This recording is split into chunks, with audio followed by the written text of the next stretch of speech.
Hello बच्चों, तो आज हम लोग इस वीडियो में सुपरपोजिशन प्रिंसिपल जानेंगे कि सुपरपोजिशन प्रिंसिपल होता क्या है।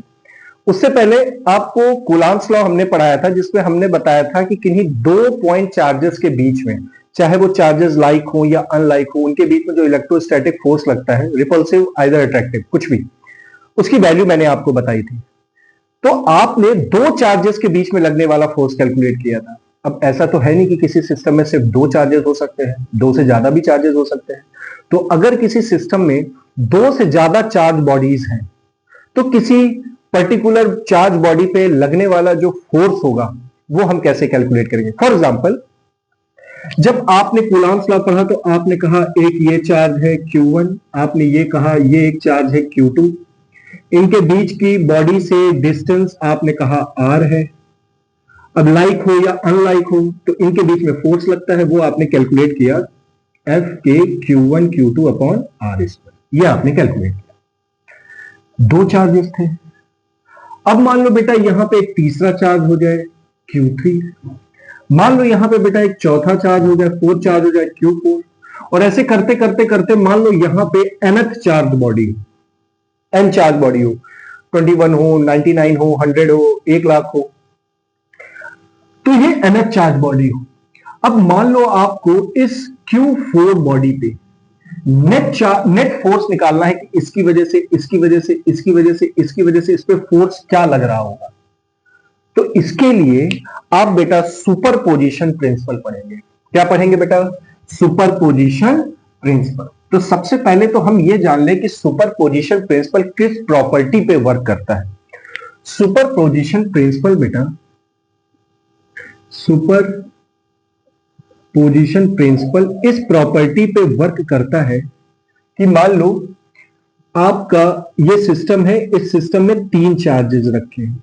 कितने चार्जेस रखे हैं बेटा? तीन चार्जेस रखे हैं, ठीक है ना। तो किन्हीं दो चार्ज, बहुत ध्यान से समझिएगा बेटा, किन्हीं दो चार्ज बॉडीज के बीच में लगने वाला फोर्स, मान लो ये दो चार्ज बॉडीज है, इसके बीच में रिपल्सिव फोर्स लग रहा है, तो किन्हीं दो चार्ज बॉडीज के बीच में लगने वाला फोर्स, उसका इस चीज, उस फोर्स पे इस चीज का इंपैक्ट या इफेक्ट नहीं पड़ेगा कि वहां कोई तीसरी चार्ज बॉडी थी, या कोई चौथी चार्ज बॉडी थी, या कोई पांचवी चार्ज बॉडी थी, या फिर nth चार्ज बॉडी थी। ध्यान से समझिएगा, किसी सिस्टम के अंदर किन्हीं दो चार्ज बॉडी, चाहे ये हो जाए, या ये Q1 Q3 हो जाए, या Q1 QN हो जाए, तो किन्हीं दो चार्ज बॉडीज के बीच में लगने वाला इलेक्ट्रोस्टैटिक फोर्स, अट्रैक्टिव और रिपल्सिव, उसका इस चीज पे इंपैक्ट नहीं पड़ेगा कि वहां पे कोई तीसरी, चौथी, पांचवी या nth चार्ज बॉडी प्रेजेंट है। ये है सुपरपोजिशन प्रिंसिपल की प्रॉपर्टी, कि सुपरपोजिशन प्रिंसिपल इस प्रॉपर्टी पे वर्क करता है। अब जानते हैं कि सुपरपोजिशन प्रिंसिपल क्या होता है। ध्यान से समझिए, इसको हम बेटा आपको फिगर से समझाएंगे। चलिए देखिए, ये आपने एक एक्सिस ले लिया, कोऑर्डिनेट एक्सिस, ये हो गया बेटा आपका वाई एक्सिस हो गया, ये हो गया आपका एक्स एक्सिस हो गया, ये हो गया एक्स एक्सिस, ये हो गया ओरिजिन ओ। मान लो ये एक पॉइंट है जिस पर एक चार्ज बॉडी है Q1, ये एक बॉडी है जिस पे चार्ज कितना है Q1। इस बॉडी का ओरिजिन से जो पोजीशन वेक्टर है बेटा, उसको हमने बोला R1 वेक्टर है। कितना है बेटा? R1 वेक्टर है, ठीक है। एक बॉडी यहां पे प्रेजेंट है, ये एक पॉइंट है, यहां पे जो बॉडी है उस पे चार्ज कितना है बेटा? Q2 है। कितना है बेटा? Q2, ठीक है। इस बॉडी की जो पोजीशन वेक्टर है वो है बेटा R2 वेक्टर। क्या है बेटा? R2 वेक्टर है। सिमिलरली यहां पे एक बॉडी है प्रेजेंट जिस पर चार्ज कितना है बेटा? Q3 चार्ज है। कितना है? Q3 चार्ज है। अच्छा, इस बॉडी की जो पोजीशन वेक्टर है वो मैंने मान ली कि वो R3 वेक्टर है। कितना है बेटा? R3 वेक्टर, ठीक है। इसी तरीके से मान लो मेरे पास ये एक पॉइंट है, ये एक पॉइंट है, इस पे चार्ज q है, कितना है q, और इस बॉडी की पोजीशन वेक्टर बेटा ओरिजिन से r वेक्टर है, कितना है r वेक्टर। या इसको ऐसे मान लो कि इस पे जो बॉडी है वो qx चार्ज है, कितना चार्ज है qx, तो इसका जो पोजीशन वेक्टर है उसको हमने rx वेक्टर मान लिया, कितना मान लिया rx वेक्टर। इसी तरीके से आपके पास nth चार्ज बॉडी है, ये एक चार्ज बॉडी है, ये एक पॉइंट है जिस पर चार्ज qn है, कितना है qn, और इस बॉडी की जो पोजीशन वेक्टर है वो हमने मान लिया rn वेक्टर मान लिया, क्या मान लिया बेटा rn वेक्टर। अब ये जो बॉडी मैंने रेड कलर की बनाई है, ये इसको मैंने इसलिए अलग बनाया है क्योंकि मैं q1 q2 q3 और nth चार्ज बॉडी की वजह से जो इस रेड कलर की चार्ज बॉडी है इस पे नेट फोर्स क्या लग रहा होगा ये हमको इस पे कैलकुलेट करना है। तो देखो बेटा, तो इस पे देखो दो से ज्यादा चार्ज आ गए हैं, दो से ज्यादा चार्ज बॉडीज आ गई हैं, तो इस पे कौन सी प्रॉपर्टी लगेगी, तो इस पे यही प्रॉपर्टी लगेगी सुपरपोजिशन प्रिंसिपल की, कि किन्हीं दो चार्ज बॉडीज जैसे Q1 Qx के बीच में लगने वाला फोर्स इस चीज से उस पर इंपैक्ट नहीं पड़ेगा, इफेक्ट नहीं पड़ेगा कि वहां Q2 Q3 Qn charge present है, या Q2 Qx के बीच में लगने वाला फोर्स इस चीज से उसका इंपैक्ट नहीं पड़ेगा कि वहां Q1 Q3 Qn charge particle present है। इतनी बात समझ में? चलिए अब हम यहां पे एक एक करके शुरू करते हैं, और याद करिए Coulomb's law in vector form आपको पढ़ाया था, क्या पढ़ाया था Coulomb's law in vector form, position vector form आपको पढ़ाया था ना, पोजीशन वेक्टर फॉर्म याद है। चलिए उसी पे ये बेस्ड है। अब देखिए ये है आपका QX बॉडी, अब हम एक एक करके Q1 की वजह से इस पे फोर्स निकाल लें, Q2 की वजह से इस पे फोर्स निकाल लें, Q3 की वजह से इस पे निकालें, और Qn की वजह से इस पे नेट फोर्स निकाल लें। चलिए देखिए, तो अगर मैं इसका बेटा Q1 की वजह से इस पे फोर्स निकालूंगा तो ध्यान से देखो बेटा, ये मेरी Q1 बॉडी है, कौन सी बॉडी है Q1 पॉजिटिव है, ये मेरी QX बॉडी है, ये भी पॉजिटिव है, तो ये वाली बॉडी इस पे फोर्स लगाएगी ना, बोलो हाँ ना। फोर्स किस पे लगा, X पे लगा, किस पे लगा X चार्ज पे लगा, किसकी वजह से 1 से, 1 की वजह से, तो force on X body due to 1 इस डायरेक्शन में हुआ। चलिए हम बना देते हैं, तो ये चला गया बेटा force on X body due to 1 बेटा। किसी को कोई कंफ्यूजन समझ में आ गया? अच्छा चलो अब देखते हैं, और इस फोर्स पर इंपैक्ट Q2 Q3 Qn से नहीं होगा। दूसरा देख लो बेटा, अब यहां पे Q2 प्रेजेंट है, ये देखो बेटा आपने Q2 लिख दिया, ये भी पॉजिटिव है, अब इसकी वजह से QX बॉडी पे देख लो कितना फोर्स लग रहा है, ये भी पॉजिटिव ये भी पॉजिटिव है, तो ये इस पे ऐसे रिपल्सिव फोर्स लगाएगा। आपने कहा force on X due to 2, X body पे फोर्स लगा ड्यू टू 2, पोजीशन वेक्टर में आपको पढ़ाया है मैंने, तो इस पे बेटा ये ऐसे करके फोर्स लग गया, ये लग गया फोर्स। आपने कहा force on X due to 2, X body पे फोर्स लगा किसकी वजह से, सेकेंड बॉडी की वजह से। इतना समझ में आ गया? चलिए अब देखिए, अब Q3 है, क्या है बेटा Q3 है, तो बेटा Q3 यहां पे ऐसे करके प्रेजेंट है, Q3 भी पॉजिटिव है ये भी पॉजिटिव है, तो ये इस पे फोर्स इधर लगा रहा होगा, आप कहोगे force on X due to 3। X body पे फोर्स लग रहा है किसकी वजह से, थर्ड बॉडी की, तो हमने इसका डायरेक्शन यहां पे बना दिया ऐसे करके, ये डायरेक्शन बन गया।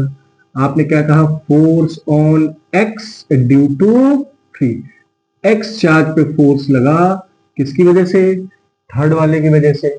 इतनी बात समझ में आ गई? अच्छा तो अब देखिए, अब बेटा कौन सा चार्ज बचा, nth चार्ज Qn चार्ज, ये नीचे ऐसे करके है, तो बेटा ये पॉजिटिव है ये भी पॉजिटिव है, तो इसकी वजह से फोर्स ऐसे इधर लग रहा होगा, force on X due to n, X body पे फोर्स लगा ड्यू टू nth बॉडी, तो ये मेरा फोर्स का डायरेक्शन हो गया, इस पे ऐसे करके फोर्स लगा, ये क्या बन गया, force on X due to n बेटा, किसकी वजह से, X बॉडी पे फोर्स लगा किसकी वजह से, nth बॉडी की वजह से लगा।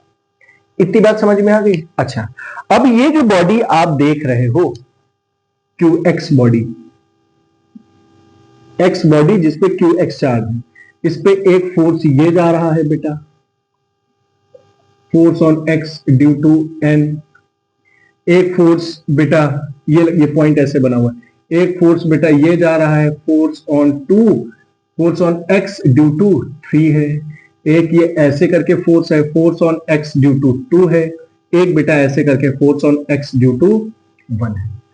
तो एक सिंगल एक्स बॉडी पे जिसपे चार्ज क्यू एक्स है, उस पे ये फोर्स लग रहे हैं। तो सुपरपोजिशन प्रिंसिपल क्या कहता है? सुपरपोजिशन प्रिंसिपल कहता है कि किसी चार्ज पर लगने वाला नेट फोर्स एफ नेट, किसी चार्ज पे लगने वाला नेट फोर्स, इलेक्ट्रोस्टैटिक फोर्स, वो किसके इक्वल होगा? वो इक्वल होगा, वो वेक्टर सम होगा। किसके बराबर होगा? वेक्टर सम होगा। किसके किसके? ये जो बेटा इंडिविजुअल चार्जेस फोर्स लगाए हैं, इन्हीं का वेक्टर सम होगा। Force on x due to 1 plus force on x due to 2 plus force on x due to 3 plus dot dot dot plus force on x due to n. बेटा ये है हमारा क्या बेटा? सुपरपोजिशन प्रिंसिपल है कि किसी एक बॉडी पर लगने वाला नेट फोर्स वेक्टर सम होगा उस बॉडी पे लगने वाले इंडिविजुअल फोर्सेस का। ये है बेटा हमारा क्या? Superposition principle. अब हम बेटा एक एक करके Fx1, Fx2, Fx3, Fxn calculate कर लेते हैं। तो चलो देखो बेटा, सबसे पहले जब हम F force on x due to 1 calculate करेंगे by the help of Coulomb's law, position vector form, तो क्या आएगा? 1/4 पाई एप्सिलॉन नॉट। ठीक है, क्यू, अब देखो यहां पे कौन सा चार्ज है? QX। ये क्या है? Q1। तो आ गया Q1 into QX upon R square. ये कूलम्ब्स लॉ का मैग्नीट्यूड हो गया। इस फोर्स का डायरेक्शन क्या होगा? R1x unit cap. इसको जब हम सॉल्व करेंगे तो ये क्या बन जाएगा? 1/4 pi epsilon naught Q1 QX upon R square. ठीक है, और यूनिट कैप तो ये हो जाएगा R1x वेक्टर अपॉन R। ये मैंने जब आपको वेक्टर फॉर्म पढ़ाया था कूलम्ब्स लॉ का, तब मैंने आपको ये समझाया था। इसको और सॉल्व करेंगे तो क्या बन जाएगा? 1/4 pi epsilon naught Q1 QX upon R cube R1x vector. इतनी बात समझ में? इसी तरीके से बेटा अगर हम force on x due to 2 निकालेंगे तो क्या आ जाएगा यहां पे? 1/4 pi epsilon naught Q2 QX upon R cube, और डायरेक्शन क्या होगा? R2x वेक्टर होगा बेटा। इतनी बात समझ में आ गई? इसी तरीके से बेटा force on x due to 3 निकालेंगे तो क्या बन जाएगा? 1/4 pi epsilon naught Q3 QX upon R cube, और डायरेक्शन क्या हो जाएगा बेटा? R3x वेक्टर हो जाएगा। अब इसी तरीके से nth चार्ज की वजह से जो उस पर फोर्स लगेगा, force on x due to nth body, क्या आ जाएगा बेटा? 1/4 pi epsilon naught Qn QX upon R cube, बोलो है ना, और यहां पे क्या आ जाएगा? Rn x वेक्टर आ जाएगा। ये मैग्नीट्यूड है और ये क्या आ रहा है? डायरेक्शन आ रहा है। अब ये सारी वैल्यू बेटा हम इस इक्वेशन फर्स्ट में रखते हैं। कहां रख दें? इक्वेशन फर्स्ट में। तो जब हम ये सारी वैल्यू बेटा इक्वेशन फर्स्ट में रखेंगे तो ये बनेगा क्या? ये मेरी वैल्यू बनेगी F net, F vector net is equal to x due to 1 रखो बेटा, 1/4 pi epsilon naught Q1 QX upon R cube R1x vector plus 1/4 pi epsilon naught Q2 QX upon R cube into R2x vector plus 1/4 pi epsilon naught Q3 QX upon R cube into R3x vector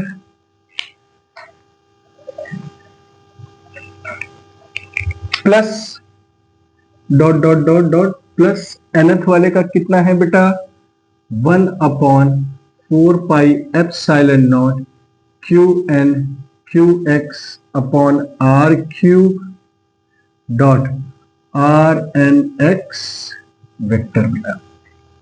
इतनी बात समझ में आ गई। अब हम इससे क्या common कर लेंगे, हमने इससे कॉमन किया 1/4 pi epsilon naught Q1 sorry QX common किया। क्या कॉमन किया बेटा QX कॉमन किया, तो ये कॉमन कर लिया तो अंदर क्या बचा बेटा हमारे पास आया, अच्छा R क्यूब भी कॉमन हो जाएगा 1/R क्यूब, ये कॉमन हुआ तो अंदर क्या बचा Q1 into R1x vector plus Q2 R2x vector plus Q3 R3 vector plus dot dot dot plus QN RNX vector. इतनी बात समझ में आ गई। अच्छा अब हम क्या करेंगे, अब देखो बेटा तो ये आया 1/4 पाई एप्सिलॉन नॉट QX, क्या आया QX अपॉन, अब ध्यान से देखना बेटा R क्यूब। ये जो आप देख रहे हो ये पूरी क्या है बेटा सीरीज है ना, और इस पूरी nth सीरीज को हम सम कर रहे हैं, इसीलिए बेटा यहां हम समेशन लगाते हैं। क्या लगाते हैं, ये समेशन है। इस समेशन की वैल्यू देखो i की वैल्यू कहां से चल रही, 1 से लेके n तक चल रही ना, तो i की वैल्यू 1 से लेकर i की वैल्यू n तक। अब क्या करना है, लास्ट वाला टर्म देखो, जहां लास्ट वाले टर्म में n है वहां i लगा देना, तो क्या बन जाएगा QI RIX वेक्टर। ये क्या बना आपका नेट फोर्स है। क्या है, नेट फोर्स किस पर, एक्स बॉडी पर, किस पर, एक्स बॉडी पर, ये नेट फोर्स है, ये इसका मैग्नीट्यूड है। क्या है, मैग्नीट्यूड, और साथ में ये डायरेक्शन है इसका। इतनी बात सबको समझ में आ गई। तो यानी इस एक्स बॉडी पर कितना फोर्स लगेगा, इतना फोर्स लगेगा। अच्छा फोर्स एक वेक्टर क्वांटिटी होती है, तो इसका डायरेक्शन कैसे निकलेगा, तो इसका डायरेक्शन जैसे किसी पॉइंट पर जब दो वेक्टर्स लग रहे होते हैं, तो आप पॉलीगन वेक्टर आपने यूज किया था, इसी तरीके से किसी पॉइंट पर दो से ज्यादा वेक्टर्स अगर अप्लाई होने लगते हैं तो उसका डायरेक्शन बेटा कैसे निकलेगा, पॉलीगन लॉ ऑफ वेक्टर से निकलेगा। तो इसका डायरेक्शन कैसे निकलेगा बेटा, इसका डायरेक्शन कैसे निकलेगा, इसका डायरेक्शन निकलेगा पॉलीगन लॉ ऑफ वेक्टर से। इतनी बात समझ में। तो ये था बेटा सुपरपोजिशन प्रिंसिपल, किसके लिए, इलेक्ट्रोस्टैटिक फोर्स के लिए। थैंक यू बेटा।